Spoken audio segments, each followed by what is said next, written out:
पाडली हे सगळं माळा मतदारसंघातल्या मायबाप जनतेनं करून दिलं.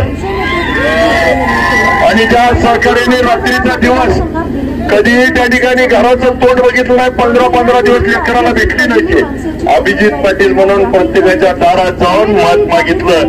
त्या सर्व सहकार्यांना त्याचा विजय समर्पित करतो.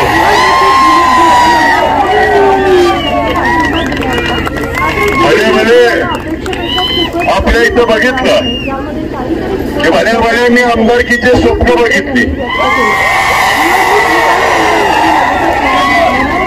2-2 वेळा पडली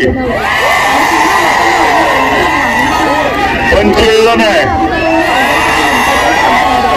माझ्या निष्ठावंत सहकार्याच्या जीवावर पहिल्या झटक्यात 30,000 पाहिजे.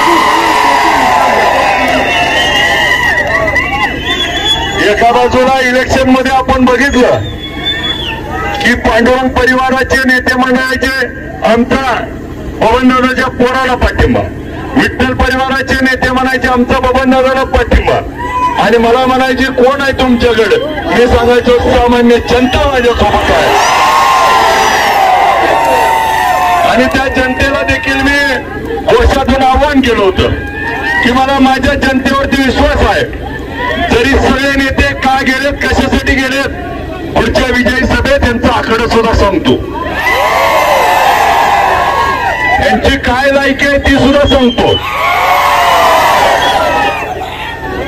एक वाद तर काय म्हणला, राजा का बेटा राजा नहीं बनेगा.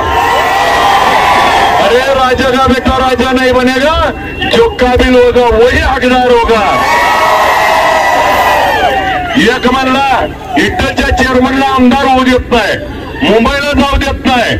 त्याच्या गावात म्हणाव गेल्या वेळेस पवार साहेबांची मत होती आणि आता पण पवार साहेबांची मत आहे ती गाडी खाल्ल्यावर वागू नको. गाडी खाल्ल्यानं गाडी खाल्ल्यासारखंच वागावं, माफ काढायला जाऊ नये कोणाचं. तुझा गावात येऊन समाचार घेणार आहे, काळजी करू पट्ट्या. लय सहन केलं, लय यांचं ऐकलं, सगळे म्हणायचे जरा थांबा. एवढं थांबलो पण यांचं काही शिपूट वाकड सरळ झालं नाही. पण मला माझ्या जनतेवरती विश्वास होता आणि माझ्या मायबाप जनतेनं मला त्या ठिकाणी पोरकं होऊ दिलं नाही. आणि त्या ठिकाणी या राज्याचा असा निकाल लावून दाखवला की सगळ्यात जास्त मतानं जिल्ह्यात राष्ट्रवादी काँग्रेस शरदचंद्र पवार पक्षाचा आमदार म्हणून निवडून दिला.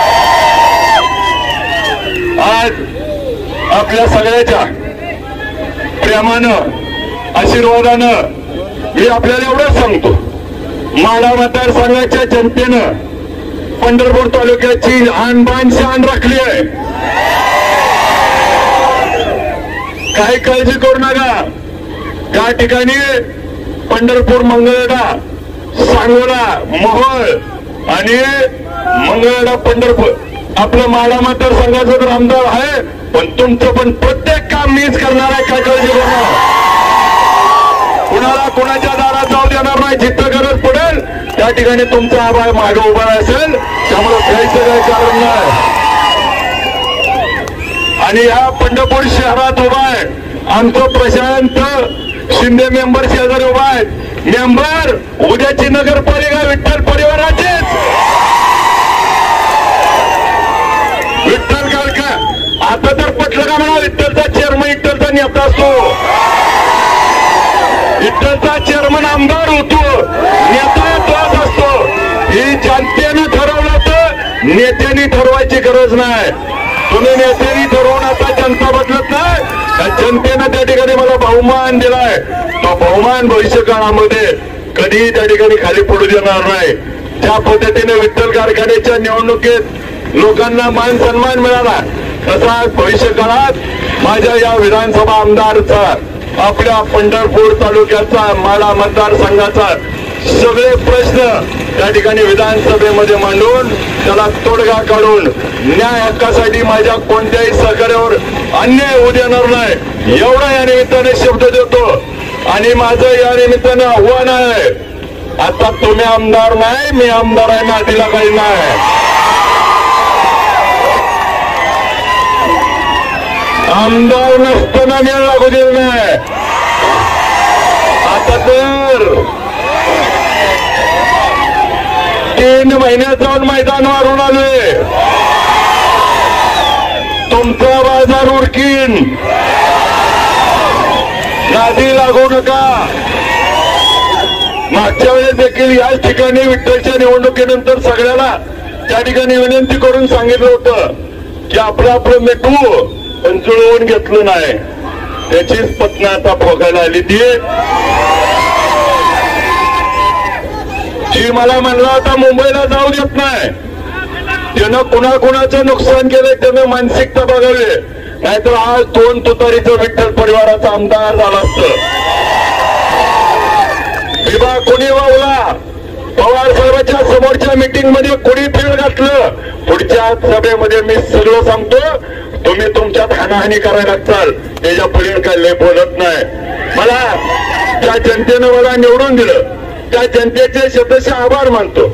पंढरपूर तालुक्यातल्या सगळ्या लोकांनी माळा मतदारसंघातल्या लोकांना जाऊन अभिजित आबा कसा आहे तो सांगितला, म्हणून त्या लोकांनी विश्वास ठेवला. म्हणून पंढरपूरच्या तालुक्यातल्या जनतेला कधी विसरणार नाही. पंढरपूर शहरासाठी जी जी स्वप्न आतापर्यंत सांगितली होती, जरी माळा मतदारसंघाचा आमदार असलो तरी इथल्या स्वप्नांना देखील पाठपुरावा करण्याची जबाबदारी देखील माझी असेल. आणि मेंबर शेजारी उभा आहेत. उद्याच्या नगरपालिकेमध्ये आपण स्वाभिमानी सगळी जनता त्या ठिकाणी परत एकदा पाठीशी उभा राहिल्याची मला खात्री वाटते.